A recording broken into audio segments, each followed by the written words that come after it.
¿Cómo están? Bienvenidos, bienvenidas. Bueno, en primer lugar agradecer la presencia de todos y todas, en particular de los representantes de los partidos políticos, de los representantes nacionales que nos acompañan, de las autoridades nacionales y departamentales y de todos los representantes e integrantes de colectivos y organizaciones sociales que están hoy o que nos siguen en la transmisión que estamos haciendo en YouTube. Muchísimas gracias a todos por ser parte de esto. ¿Qué es esto? Hoy los invitamos a presentar públicamente. Es un momento importante y es el final o el principio, depende cómo se mire, de un proceso de participación que comenzó hace 3 meses. Ese proceso se ha dado en llamar la vivienda en diálogo. Es un proceso que cuenta con la participación de más de 30 organizaciones y colectivos vinculados a la temática de la vivienda y el hábitat, que tienen en muchísimos casos una larguísima trayectoria en el tema. En este espacio particular de breve, de estos 3 meses, pero intenso recorrido, que no ha estado exento de discusiones, de intercambios, de reflexiones, surgió una síntesis propositiva en un conjunto de propuestas que se ha dado en llamar Plataforma Social sobre problemas y propuestas para la efectivización del derecho a la vivienda adecuada y digna. La vivienda en diálogo, convocada inicialmente por la UDELAR y gestada junto a colectivos y organizaciones sociales, ya da cuenta de algunas acciones autogestivas. La organización de ayer de la Marcha por el Día de los Sin Techo es un ejemplo de esto, de la consolidación de un espacio de encuentro que aborda temáticas centrales de la vida de las familias uruguayas. La vivienda digna y adecuada, su entorno y aspectos de la ciudad vinculadas con ella son el centro de los encuentros de la vivienda en diálogo. Ahora, para hablar de esto y empezar a reflexionar, los invitamos a ver en imágenes el proceso de trabajo de la vivienda en diálogo.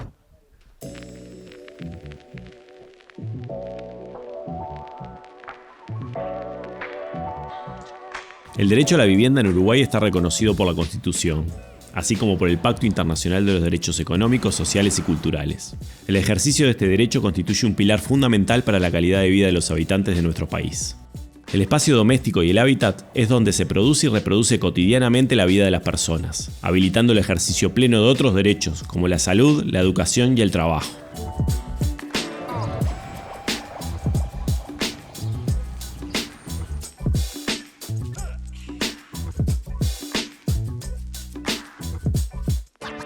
Pese a que tenemos una sólida ley de vivienda desde hace más de 50 años, el problema persiste y según varios indicadores se ha agudizado. Esto nos lleva a generar el encuentro entre organizaciones y colectivos vinculados a la temática. Esto surge como una iniciativa del Espacio de Formación Integral Cooperativismo de Vivienda e Interdisciplina, convocando otros equipos universitarios con la intención de pensar cómo llegar al próximo Plan Quinquenal de Vivienda con la voz, con la representación de la mayor parte de las preocupaciones e intereses vinculados con el campo social, el campo popular, de la situación de la vivienda social, y para eso pensamos generar una convocatoria amplia que genera ciertos consensos, sobre todo identificando que hay sectores de la sociedad que están con problemáticas más urgentes del tema vivienda, que no son los que siempre tienen capacidad de voz, de expresión, de presión para que sus voces se tomen. Entonces, la intención fue llegar con un espacio de encuentro, discusión sobre las urgencias, sobre los problemas principales y las urgencias del campo habitacional, para generar ciertos consensos y ciertos acuerdos sobre qué proponer al próximo Plan Quinquenal de Vivienda y sobre todo jerarquizando un instrumento que existe en la ley, que es la Comisión Asesora de Vivienda, la COAVI, que se convocó en 2005, en 2010 y en 2015, pero no se convocó en el 2020, que era parte de los espacios. La vivienda como un derecho fundamental para las personas, y sobre todo las preocupaciones tienen que ver con el acceso a la vivienda, el acceso al suelo y el acceso a la ciudad en general, ¿no? Y los grandes problemas de pobreza, de exclusión y sobre todo de fragmentación de la ciudad son algunas de las problemáticas que nos preocupan cuando trabajamos con las familias en los barrios, en sus localidades. Nosotros creemos que una prioridad que debe darse es a las cooperativas de vivienda de propiedad colectiva, es decir, de uso y goce, porque creemos que esa es la manera en que las personas pueden acceder a una vivienda y tienen la garantía de permanecer en ella. Por otro lado, también creemos que es necesario generar una forma de alquiler público, social, que garantice que las personas puedan acceder a una vivienda y vivir en ella sin necesariamente ser propietarias.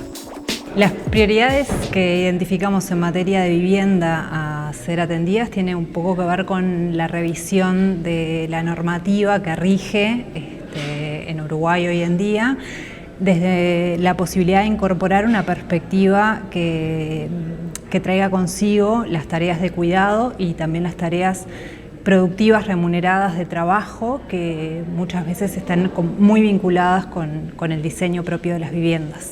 Y también el poder desarticular la familia nuclear como único grupo social considerado, adaptándonos más a lo que es la realidad social actual. Nosotros creemos que el problema está en que no existe ninguna política pública que pueda estar destinada, digamos, a personas de nuestra edad, que es la mayor, fundamentalmente ya cuando pasamos los 60, ya que no existen líneas crediticias o no existen tasas posibles y la vinculación que eso puede tener, digamos, a todo lo que es el sistema de cuidados, bueno, el BPS y demás. Somos una pata más, digamos, de todas las luchas sociales y todas las situaciones que se tienen que reclamar cuando el Estado está siendo ausente de muchas políticas sociales, que son no solo el tema del sinhogarismo como derecho de la vivienda, sino que también las múltiples plataformas a nivel de las problemáticas de los asentamientos irregulares, la vivienda, las vulneraciones de los derechos de las personas. Hoy por hoy NITEP somos los que tenemos voz también. Ya dejamos de ser aquellos que no teníamos voz y somos el primer colectivo organizado, ¿no?, en situación de calle en Uruguay.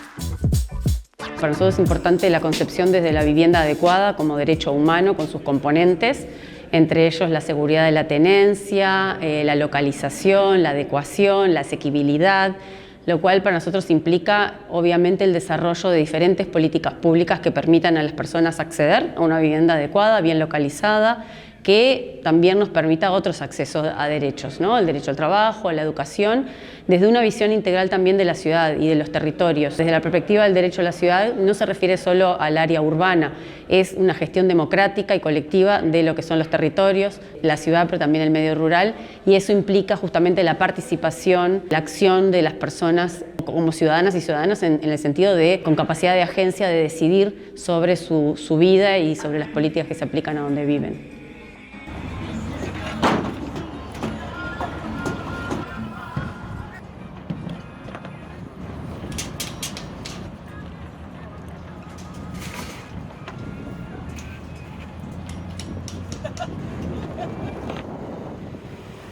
Uruguay tiene en la COABI un instrumento de participación, un instrumento de asesoría que lamentablemente depende mucho de la voluntad política del gobierno de turno, que se instrumente o no. Entonces, cualquier proyecto que promueva la participación de la sociedad civil, la participación de los principales involucrados en las problemáticas, en conjunto con la academia, en conjunto también con los organismos del Estado, creo que es una solución interesante.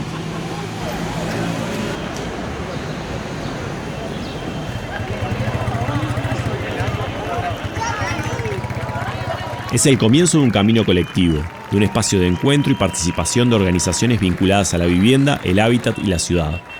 Cada una con su experiencia y compromiso, con el objetivo de aportar a la construcción de soluciones que respondan a las necesidades reales de nuestras comunidades.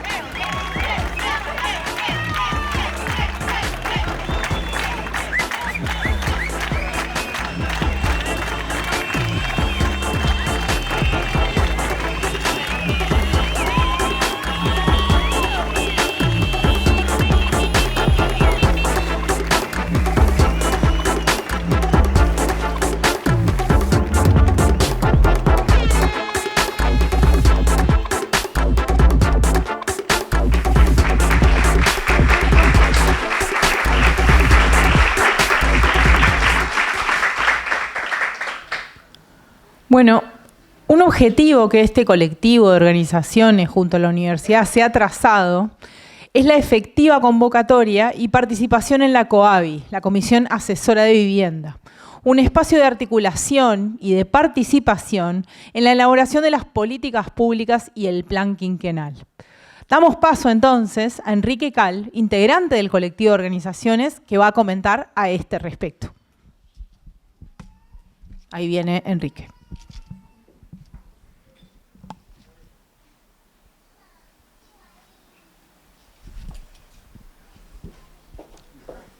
Donde tú quieras.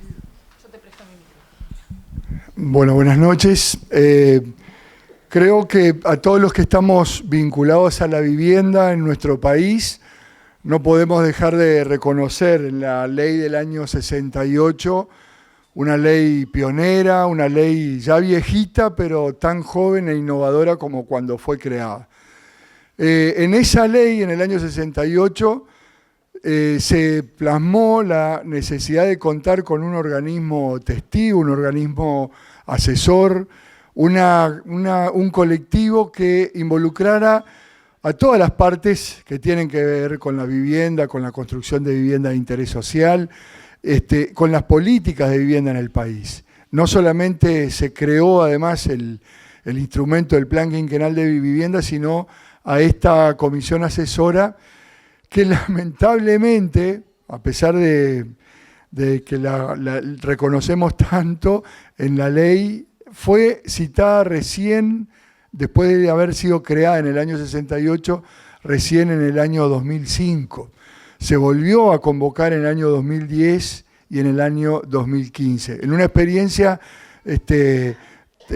innovadora, novedosa para todos los que participamos en esas convocatorias, porque a pesar de que estaba creada desde el año 68, recién ahí casi, bueno, no soy matemático, pero casi 40 años después o más, se citó por primera vez.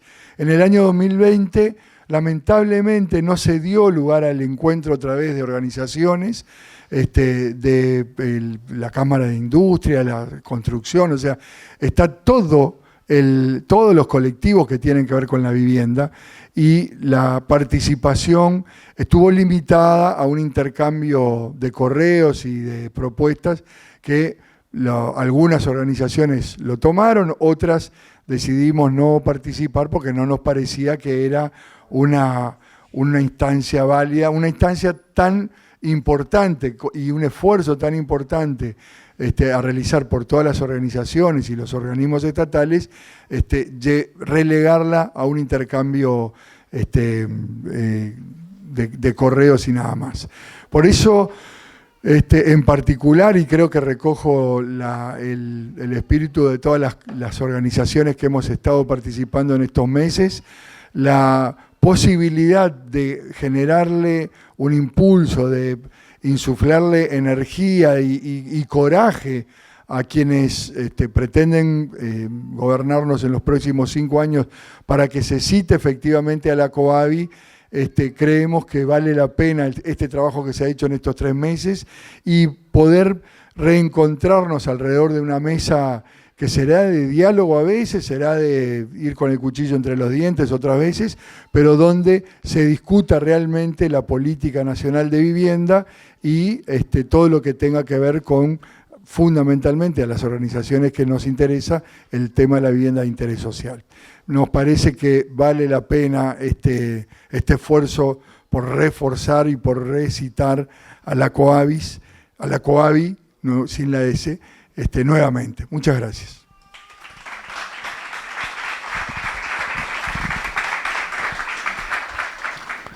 Muchas gracias, Enrique. No te vayas muy lejos, porque tenés que volver. Y bueno, esto que decía Enrique, parte del trabajo de esta organización tiene que ver con asegurar que este espacio, la COAVI, exista en el próximo gobierno y que esta discusión se dé en las mejores condiciones y de la mejor manera posible.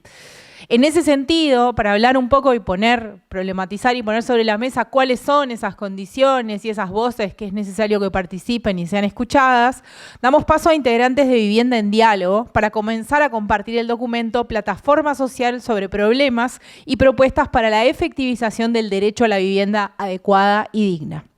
Vamos a darle la bienvenida, y les pido que vayan pasando y elijan una silla y se sienten, a Anani Killer de Carpe Diem, bienvenida, a Clara Piris de Mujeres con Historias, Enrique Cal de FUCBAM, arriba Enrique nomás, Camilo Sino de la Comisión de Derecho a la Ciudad, Belén Vila de SEDA y Matilde Pomi de FEU.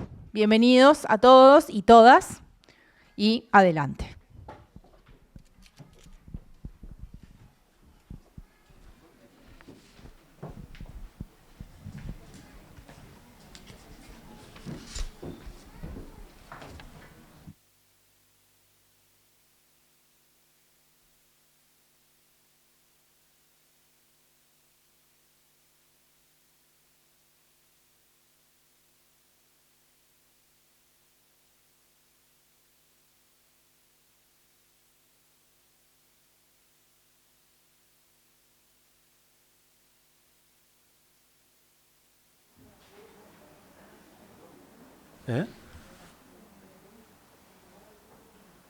Buenas noches, ¿se escucha bien?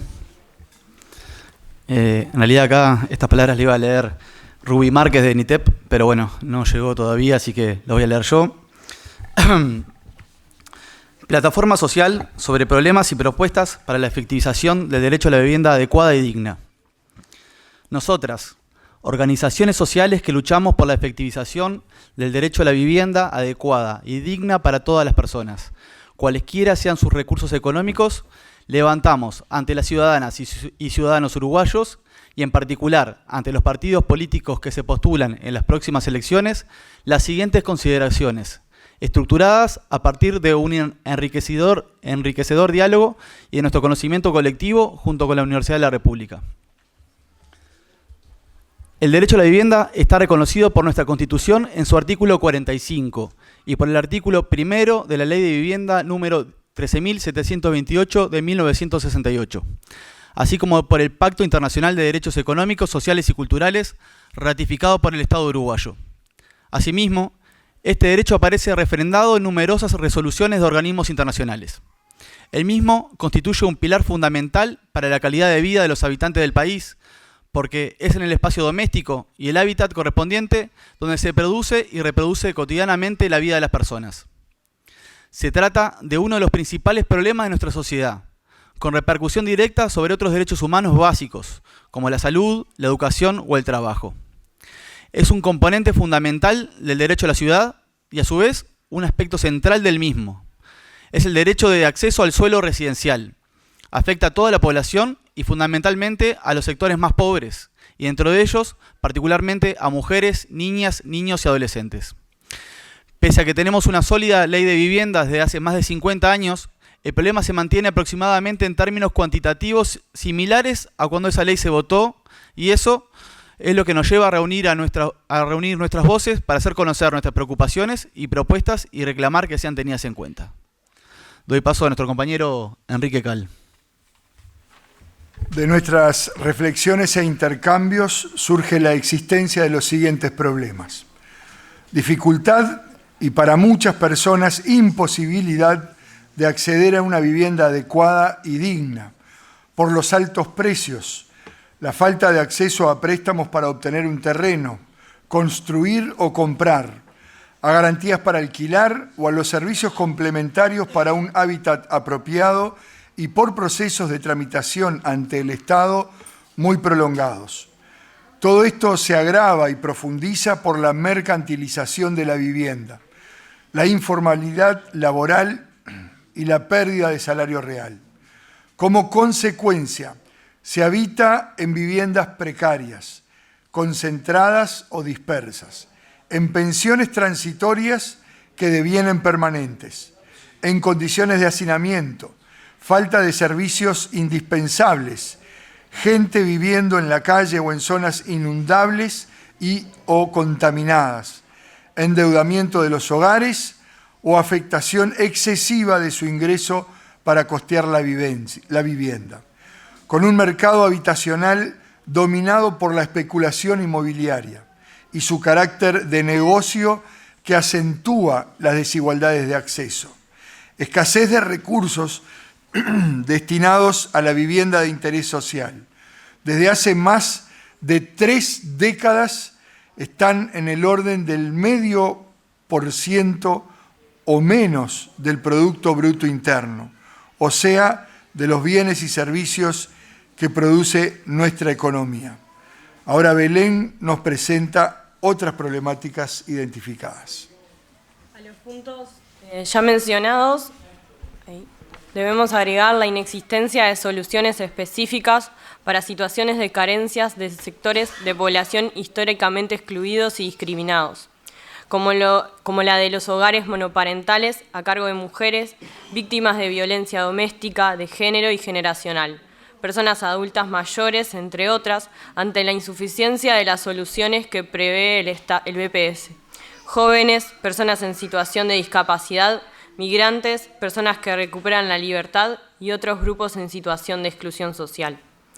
Al mismo tiempo, tenemos políticas de vivienda que carecen de integralidad y materialidad, desde un abordaje interinstitucional y de una concepción de los ámbitos productivos y reproductivos desde la perspectiva de género y generacionales, y que incorporen las dimensiones del cuidado.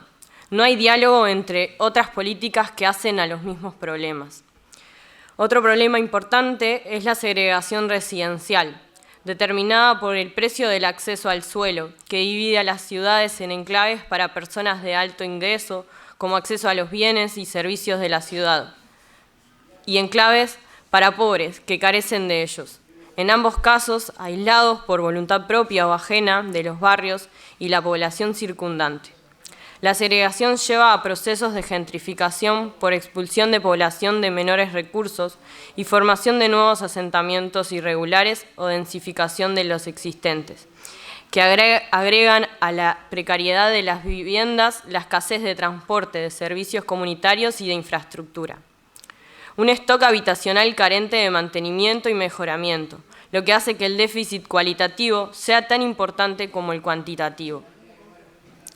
Ausencia de políticas que garanticen el acceso al suelo con servicios estructurales de calidad a la población que no puede hacerlo a través del mercado. Inadecuación de las respuestas habitacionales a las condiciones ambientales de cada territorio. Continúa Matilde. Gracias, Belén. Ahora queremos destacar las propuestas del colectivo para superar estos problemas. Para empezar, creemos que es clave la elaboración participativa de las políticas habitacionales y en particular del Plan Quinquenal de Vivienda 2025, en coordinación con el resto de las políticas urbanas y territoriales.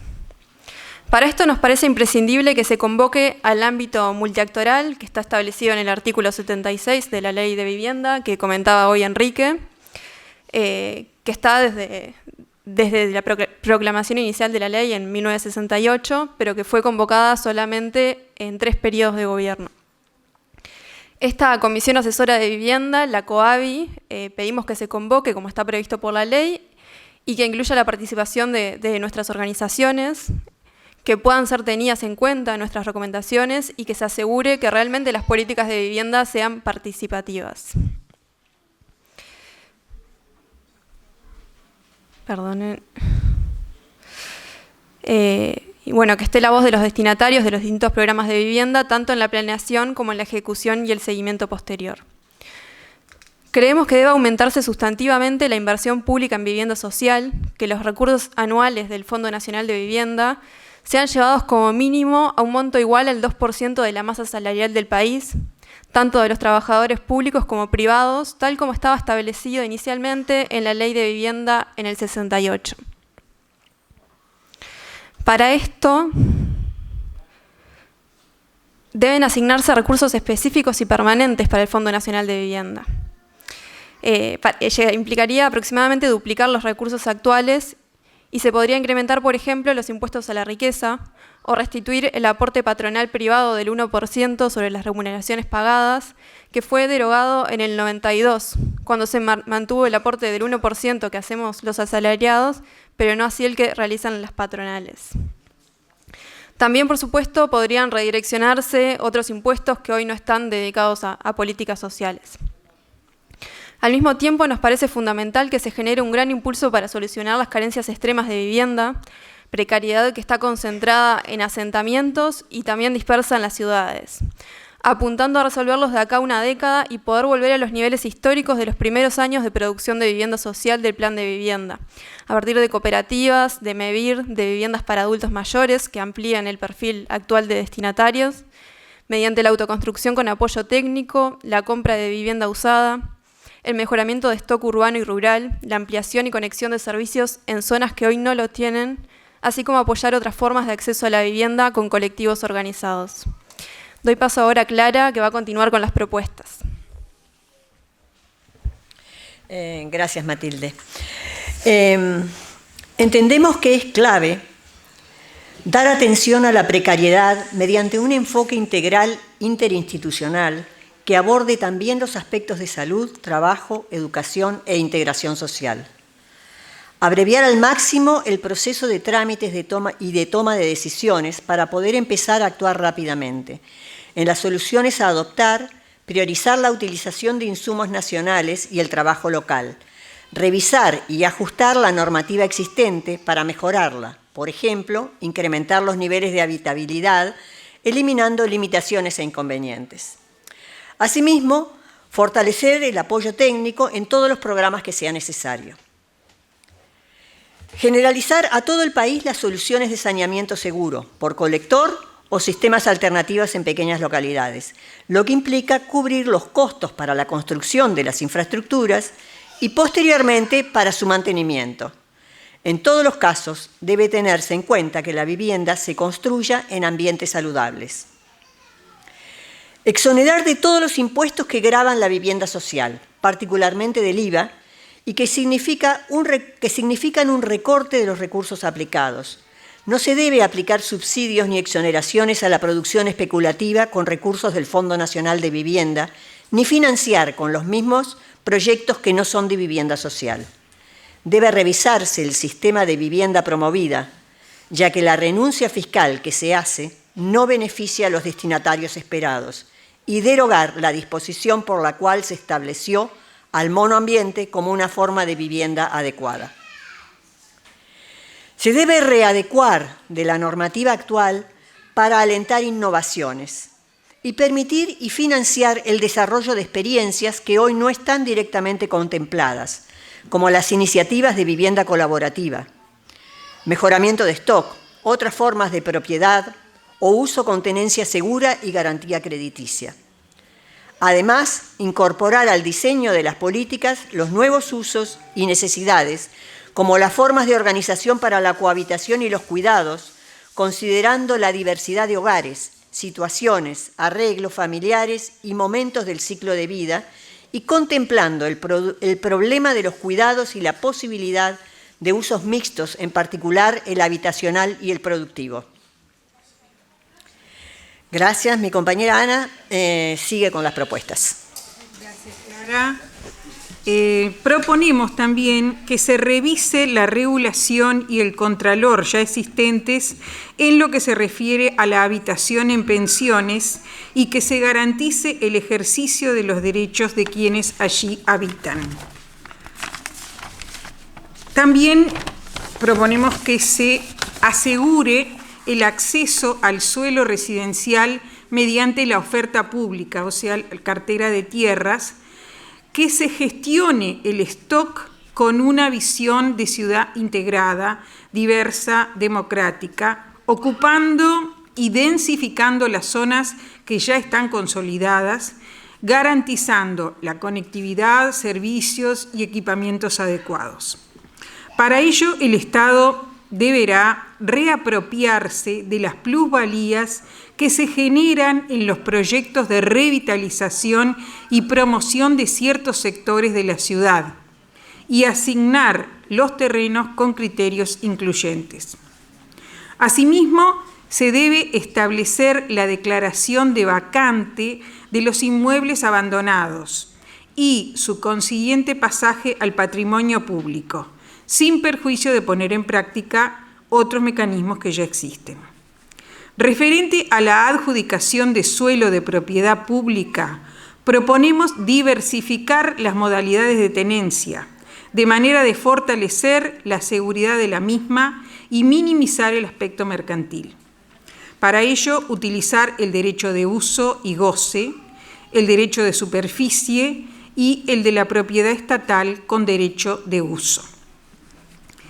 Es importante crear un parque de vivienda pública social para alquilar y, complementariamente, regular el mercado de arrendamiento de viviendas privadas que se consideran de interés social y a ese mercado que se reserve el apoyo del Estado con subsidios o créditos preferenciales.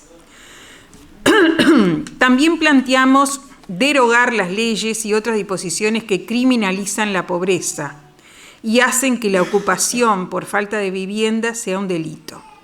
En particular, la Ley 18.116 de 2007 y la Ley de Faltas 19.120 de 2013, en lo relativo a la ocupación de espacios públicos.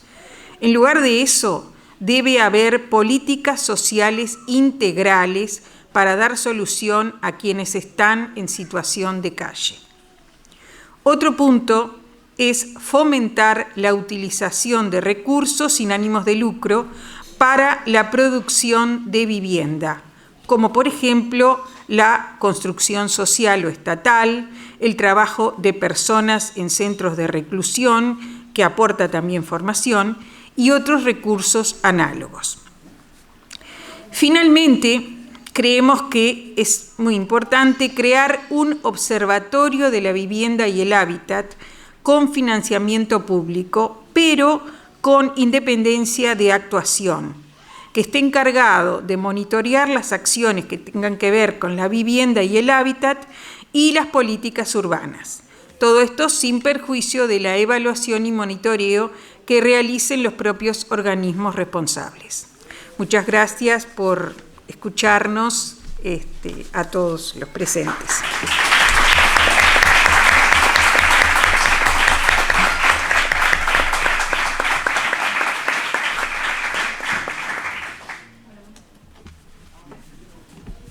Ahora sí.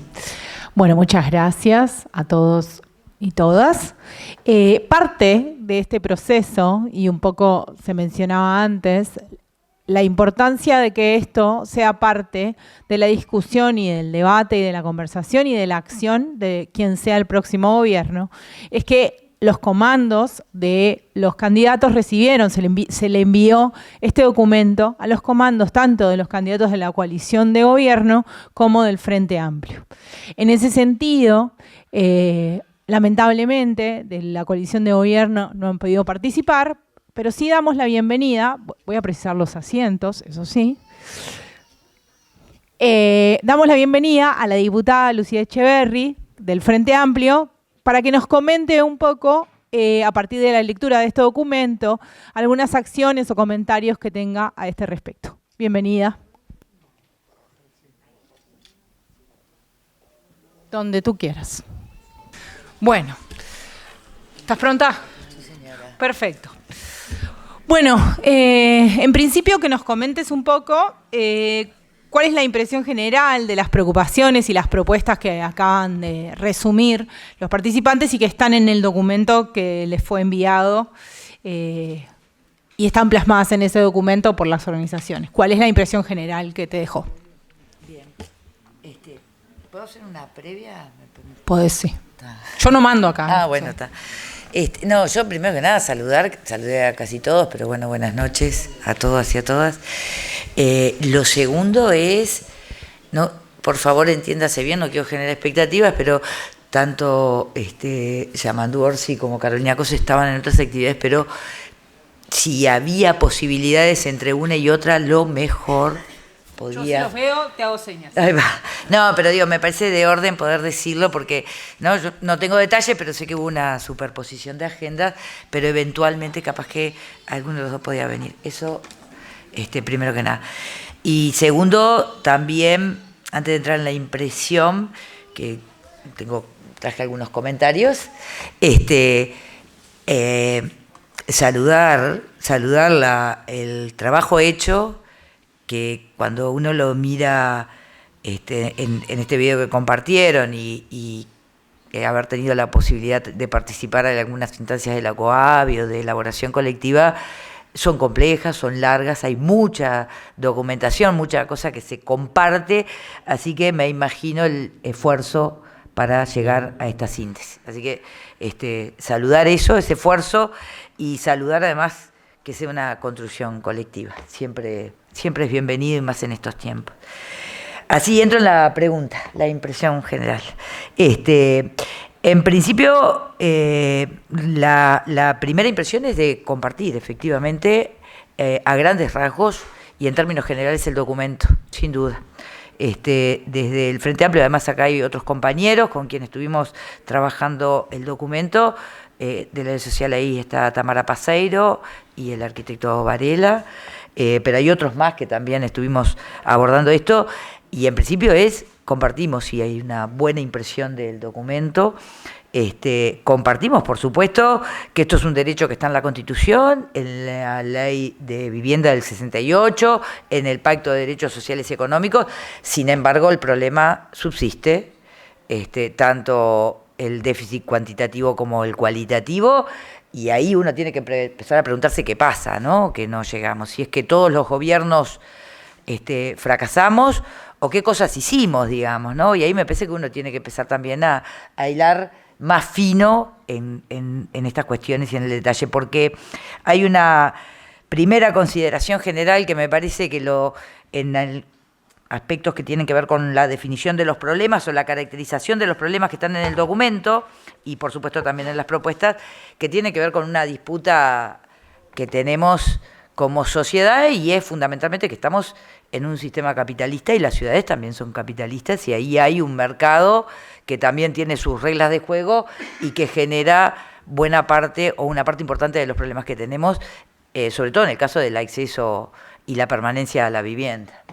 Y particularmente en los últimos tiempos, las restricciones de acceso y de permanencia terminan además afianzando o acrecentando la desigualdad que vivimos como sociedad.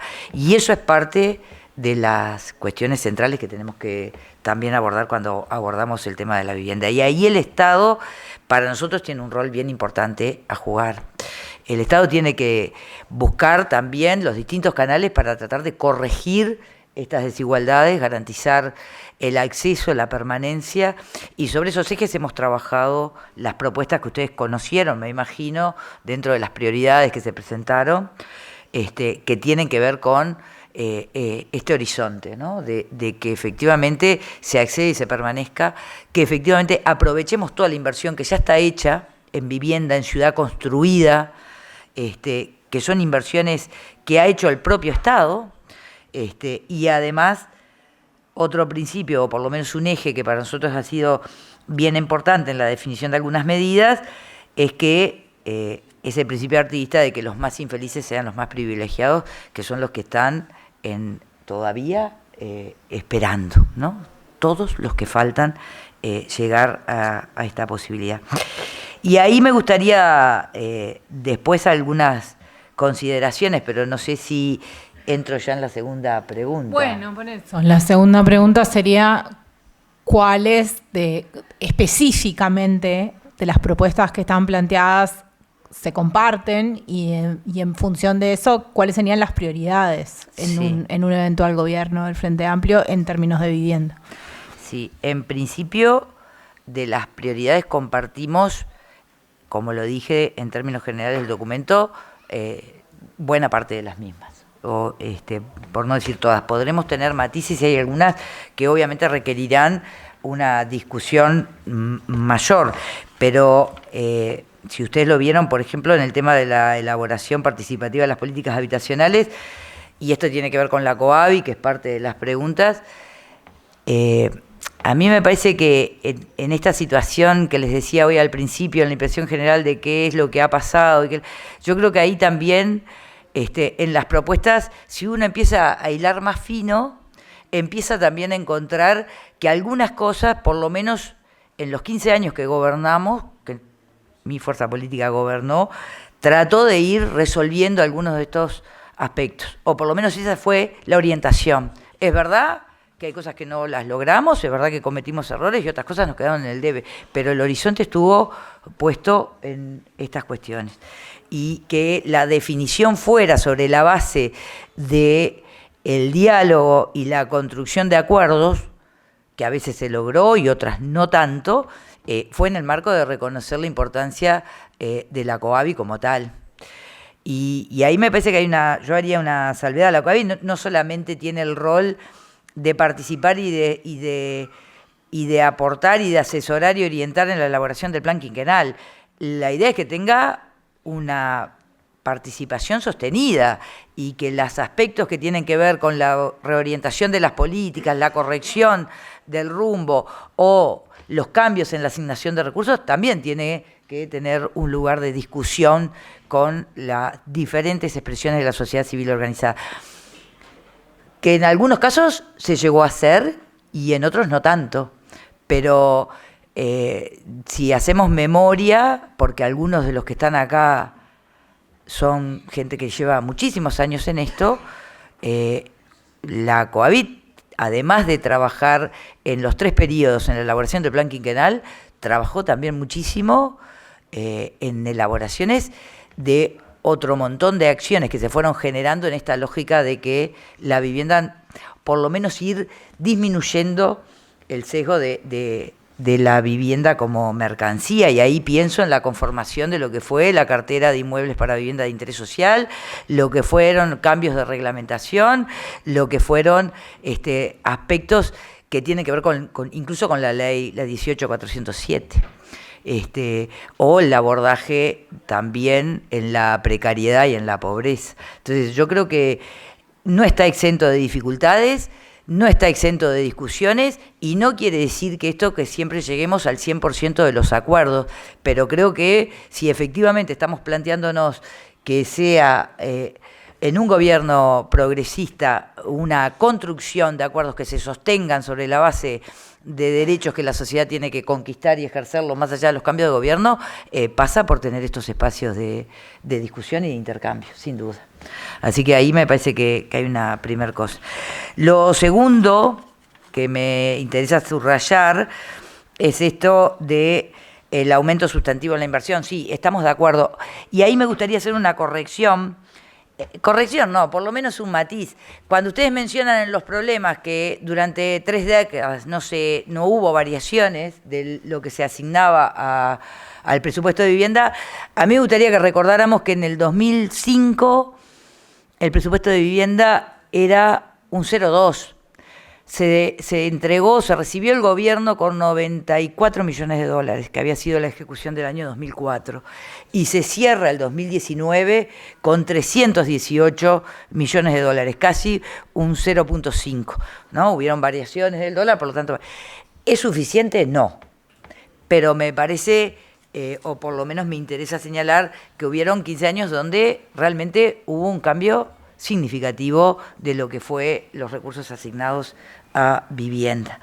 Y en este marco también es verdad que nosotros aspiramos, y se ha comprometido tanto Yamandú como Carolina, a que tiene que haber un incremento sustantivo de los recursos. No podemos afirmar si se duplican o no, porque de verdad no tenemos información cierta de cuál es la situación hoy del Fondo Nacional de Vivienda. No porque no se haya relevado o seguido en las rendiciones de cuenta con muchísima rigurosidad o hecho los pedidos de informe o todos los mecanismos que el Parlamento tiene y que otros actores del sistema político tienen. El punto es que no hemos tenido información con la suficiente claridad como para decir cuál es la situación, no solamente del Fondo Nacional de Vivienda, en términos generales de la economía. Eso es una realidad. El Fondo Nacional de Vivienda, ustedes saben, también recibe ajustes por el incremento del salario real, ¿no? Por el índice medio de salario. En la medida que tuvimos 3, 4 años de pérdida de salario real, sabemos que ahí obviamente tiene que haber un impacto. No tenemos claro los ajustes, cómo se han dado, los ajustes cuatrimestrales que pasaron a ser bimensuales, como para saber efectivamente cuál es el estado de situación. Ahí hay un nivel de incógnita. Lo cierto es que sin más recursos es muy difícil empezar a dar las respuestas que son urgentes en la diversidad de sectores sociales que tienen necesidad y derecho a ejercer el acceso a una vivienda digna. Respecto de la tercera propuesta, obviamente que la compartimos y es lo que le planteábamos nosotros, ¿no? De que los más infelices sean los más privilegiados.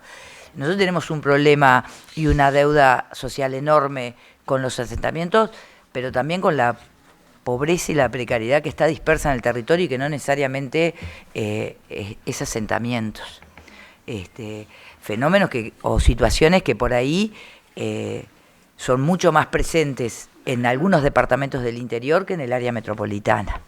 Pero ahí tenemos un debe enorme y ahí hay un fuerte énfasis a trabajar. Y esto implica repensar que no es solamente la vivienda. La vivienda es una condición necesaria, pero no es suficiente. Ahí necesitamos efectivamente que todas las políticas lleguen en forma articulada y simultánea. ¿Qué quiere decir esto? No es posible llegar con algunas acciones vinculadas a la política de vivienda y hábitat si después lo que tiene que ver con el trabajo, con garantizar el acceso y la permanencia en la educación, el acceso y la permanencia en el sistema de salud, el acceso a los bienes culturales, llega mucho después. Porque lo que vos vas haciendo desde la política sectorial, si las otras no están, empieza a perder sentido. Entonces, ahí realmente la necesidad de la integralidad que se menciona, ¿no? El enfoque integral e interinstitucional implica desde el punto de partida, desde ese territorio en particular, que lleguen todos juntos. Porque de lo contrario no hay condiciones para cambiar las condiciones de vida de la gente. Si voy muy lento me avisan, ¿no? Si no, ¿tú qué dices? No.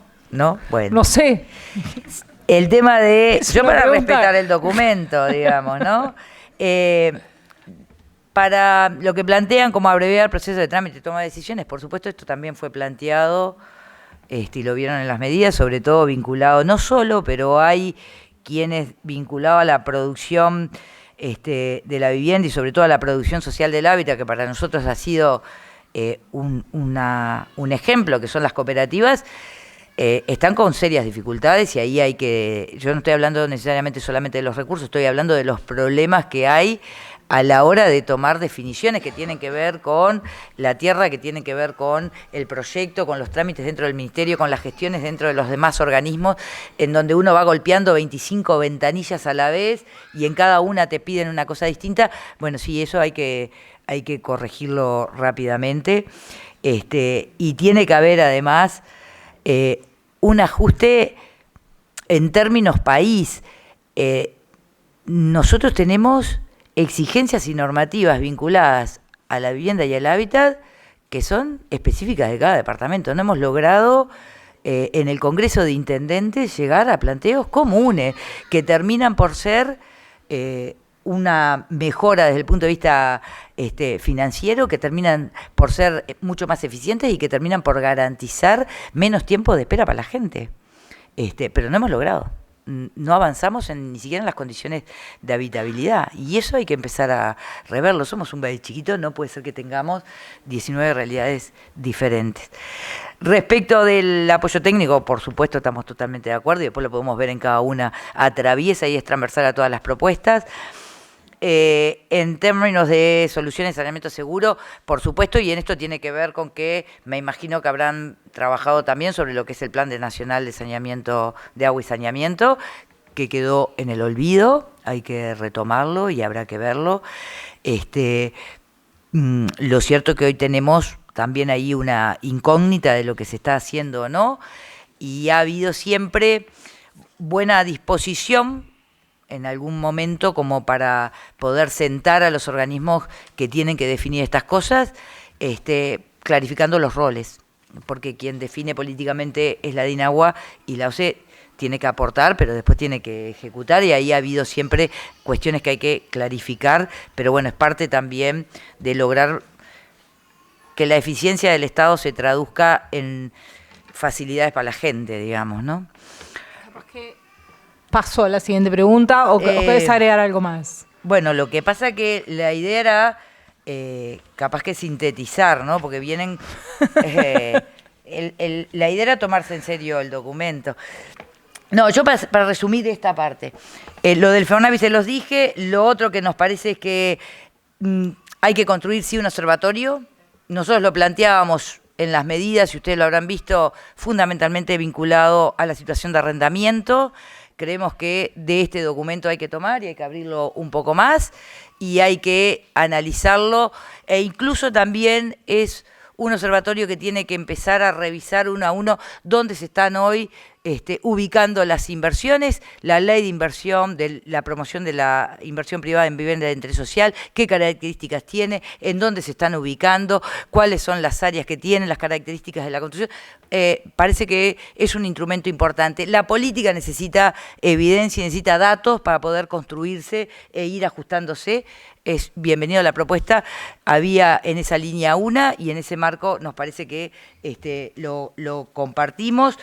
En el tema de alquileres también, de hecho había quedado pronto ya con presupuesto asignado toda una línea de trabajo de alquiler social con 35 millones de dólares asignados a ese presupuesto. Construcción pública para alquiler social. Eso quedó. Los carteles están puestos hoy. Si ustedes pasan por algunos lugares de la ciudad, van a ver los carteles colocados. Programa de alquiler social, y no se construyó. No sabemos si obviamente si el dinero está, pero lo cierto es que sí entendemos que tiene que haber construcción pública para alquiler social, para alquiler protegido, y tiene que haber también aprovechamiento de lo que ya está construido, como les decía, que tiene que ver con algunas de estas líneas. Tenemos desparramados en todo el país viviendas que son tipologías que admiten la vivienda estándar o chorizo, que admite la posibilidad de reciclaje. Tenemos una experiencia en la capital del país, que es en la zona de Parque Rodó y de Palermo, que funcionó sola. Nosotros decimos, si a eso le agregamos el estímulo del Estado, que garantice el destino, que garantice quienes accedan, efectivamente ahí puede haber un aprovechamiento bien importante de esas viviendas y de una inversión que ya hizo la sociedad y que hizo el Estado muchísimo tiempo atrás. De alguna manera es tratar de captar un poco de esa plusvalía y que no quede o tapiada o en las condiciones que tienen los privados o los desarrolladores de tomarla. Lo otro que me parece, por lo menos para cerrar en términos generales, es en el tema de acceder al crédito. Y ahí nosotros lo hemos venido planteando, los instrumentos hoy tienen que respaldar a la demanda. Y respaldar a la demanda es la gente que hoy tiene y está pagando un alquiler, pero no tiene condiciones de acceder al ahorro previo o a completar la cuota sin comprometer su subsistencia. Y ahí hay instrumentos que fueron diseñados y que lamentablemente no se los ejecutó ni se los utilizó, que son los fondos de garantía, el subsidio al capital y el subsidio a la cuota. Porque si hay algo que nosotros vamos a seguir manteniendo y que es parte de los procesos de cambio que hicimos durante 15 años, es que ya no se subsidia al ladrillo, sino que se subsidia a la familia. El subsidio a la cuota es un subsidio a la familia, a la persona en la condición que está y lo acompaña en su trayectoria vital. Y si tiene un problema y su ingreso disminuye, aumenta el subsidio, y si mejora su condición, el subsidio podrá disminuir. Pero ya no es al ladrillo y a la empresa como lo tuvimos hasta el 2005.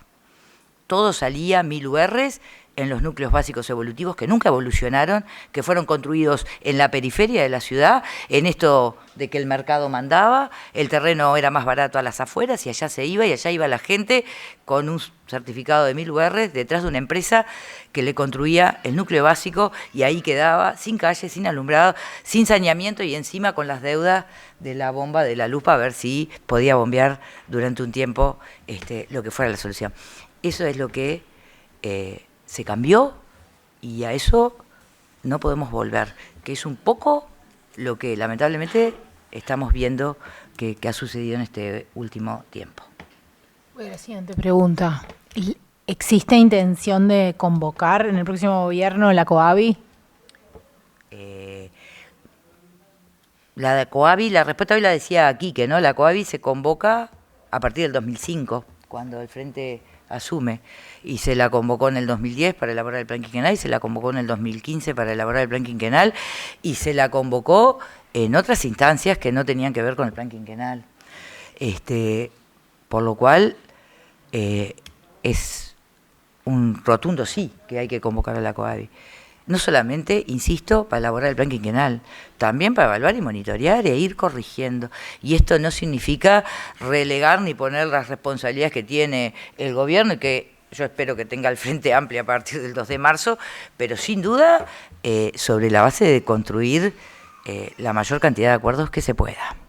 Y cuando no los hay, habrá que hablarlo con frontalidad. No hay recetas para eso.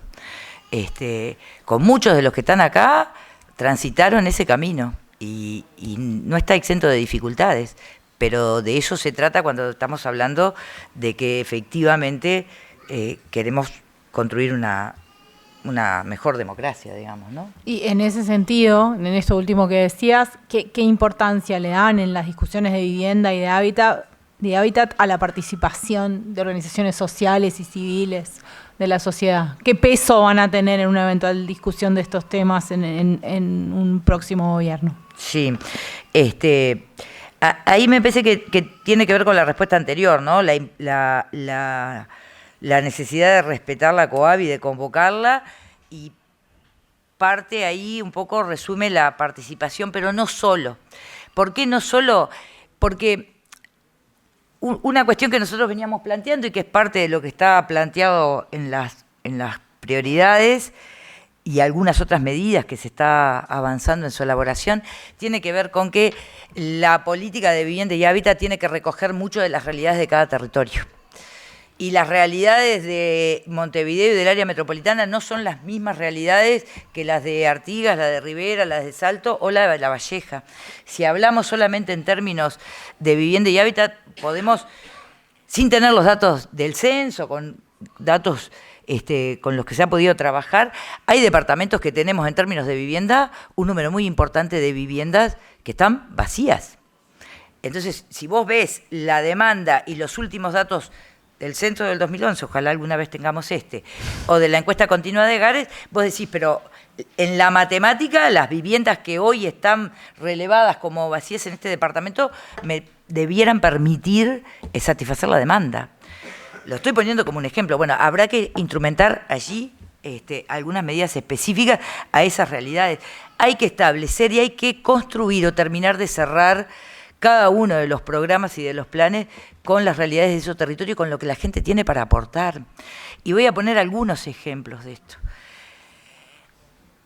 Dentro de la producción social del hábitat están las cooperativas, que además tienen un valor agregado en términos de organización, de construcción de ciudad y de comunidad. Pero también está la autoconstrucción, por ejemplo.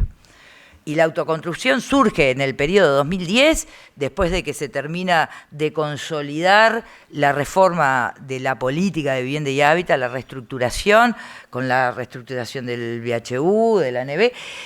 En el 2010, con eso avanzado, se dijo, bueno, hay que diversificar las formas de responder a las necesidades de la gente, que no siempre se resumen en una vivienda nueva. Hay gente que ya la tiene y lo que necesita es poder acceder a un crédito que no comprometa su subsistencia para recuperar el valor de esa vivienda y que resuelva su problema y mantenga su patrimonio. Y ahí se generaron una diversidad de instrumentos que hoy dejaron de estar o que son prácticamente marginales, que tiene que ver con la rehabilitación de muchísimas áreas de las ciudades, de todos los departamentos. Y ahí se instrumentaron préstamos con subsidios, con intervenciones en fachada, con mejoramiento de cada una de las situaciones. Se genera la autoconstrucción porque era lo que la gente tenía en muchos lugares del país. Lo que tenían era el terrenito del fondo de los padres, de los tíos, de los hermanos que lo habían comprado, y se incorpora eso como un aporte para terminar de construir o de generar la política en ese territorio. Y esto es lo mismo. Quiere decir que en cada departamento hay diversas expresiones organizadas y hay diversas necesidades y la gente tiene cosas para aportar, y la política de vivienda tiene que tomarlas para poder llegar a las soluciones que se adecúen a los recursos que tiene ese territorio. Nosotros decimos, por ejemplo, en términos de territorio, hay condiciones para incorporar incluso otros sistemas constructivos, otras modalidades de propiedad que tienen que ver con realidades de cada uno de los territorios. La madera no arranca por capricho o porque sí en Rivera. La construcción de madera arranca en Rivera porque era un material amigable para la gente allí, y por eso de ahí después se extiende, porque había también esas cuestiones están vinculadas a esta vivienda como un constructor de comunidad y de vida, y no solamente el techo. Entonces, esa es la lógica que se pretende seguir. Estoy mirando a la gente de Carpe Diem y de Mujeres Ilustres, y hay otros proyectos más, y algunas necesitarán un mayor apoyo del Estado y otros menos porque ya tienen activos que aportar a eso. Pero la lógica es caminar hacia proyectos de vida autónoma, de envejecimiento activo, en donde los proyectos de cohabitación o de viviendas colectivas tengan lugar.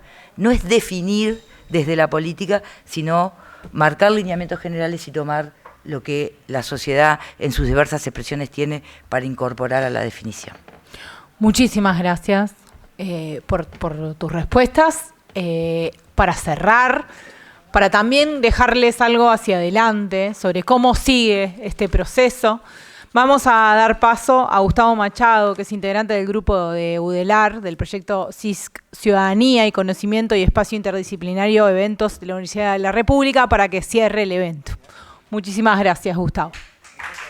Esta instancia que tiene que ver con una primera parte que nos propusimos con las organizaciones y movimientos sociales, que tenía que ver con llegar con propuestas en esta modalidad que ustedes todos y todas accedieron en sus sillas a las propuestas que tienen que ver con identificar problemáticas urgentes y medidas urgentes. Y ahora se viene una etapa de difusión con los partidos políticos, y para eso, bueno, agradecemos a los participantes, agradecemos al coordinador del programa de Cabildo Abierto, a Marcos Metol, que está presente y que nosotros hicimos una opción en un momento por enviarle al candidato Álvaro Delgado la representación de la coalición de gobierno, pero bueno, ahí no hubo una confirmación de quién venía y bueno, lamentamos que se dio eso de no poder tener otra versión sobre el documento, que es lo que pedíamos, digamos, una lectura, una reflexión sobre lo que estamos proponiendo junto con las organizaciones sociales. También queremos agradecer a quienes están acompañando por YouTube, porque además de nosotros, o por Instagram, porque en realidad el YouTube falló, sobre todo a los compañeros de CENUR, de Salto, de la Regional Norte, que también están activando una movida en ese departamento, o en el litoral en realidad, en torno a estas problemáticas que nos están convocando.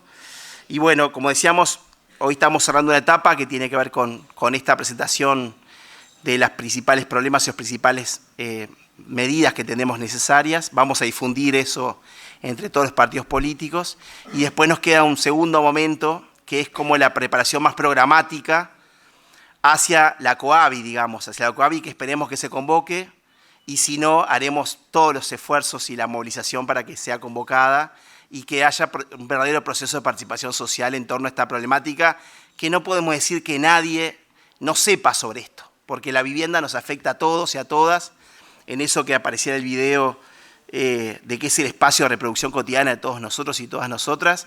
Entonces, todos tenemos algo para decir. Justamente en este diálogo que estamos haciendo entre la universidad y las organizaciones y movimientos sociales, entendemos que acá no hay una jerarquía de saberes, digamos, ¿no? Nosotros podemos tener parte del conocimiento producido para compartir, pero acá cada organización, desde sus formas organizativas, de sus luchas, de sus reivindicaciones, de sus planteos, de su experiencia, hay mucho conocimiento acumulado que lo que ha propiciado son diálogos, son aportes recíprocos, son identificar necesidades en ambas partes. No queremos una universidad elitista que produce para publicar papers que solamente generan méritos en los currículum de los docentes, sino entendemos una universidad que está vinculada con el movimiento social, con las problemáticas, y que pone su conocimiento y su infraestructura también para poder dialogar, intercambiar saberes en este sentido. Bueno, esta es la experiencia que estamos desarrollando en torno a la vivienda. Quedamos contentos, medios chuecos, digamos, porque esperábamos de vuelta tener una visión mayor de los candidatos en torno a la propuesta.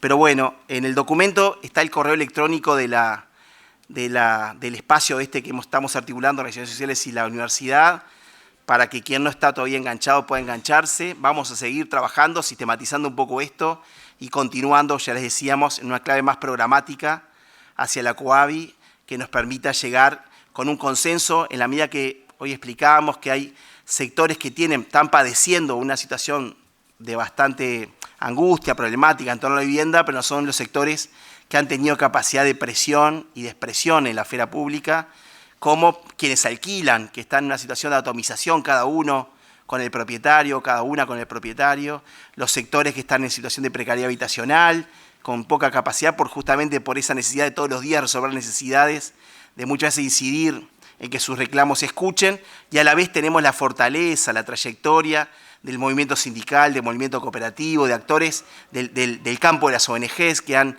logrado organizar ideas, organizar presencia pública para demandar. Bueno, en ese equilibrio de las organizaciones y de las problemáticas, de las urgencias, queremos llegar con consensos, con prestar la voz de otros y de otras para que el próximo plan quinquenal recupere, por lo pronto, esto que estaba en la aspiración de la ley de vivienda, digamos, de abatimiento del déficit de la vivienda como derecho, y la vivienda no ajena a los procesos de la ciudad, de democratización de la ciudad y una ciudad que tenga lugar para todos y para todas. En eso, como universitarios, también nos comprometemos, y bueno, en eso nos van a seguir encontrando, construyendo este espacio de diálogo y de participación social.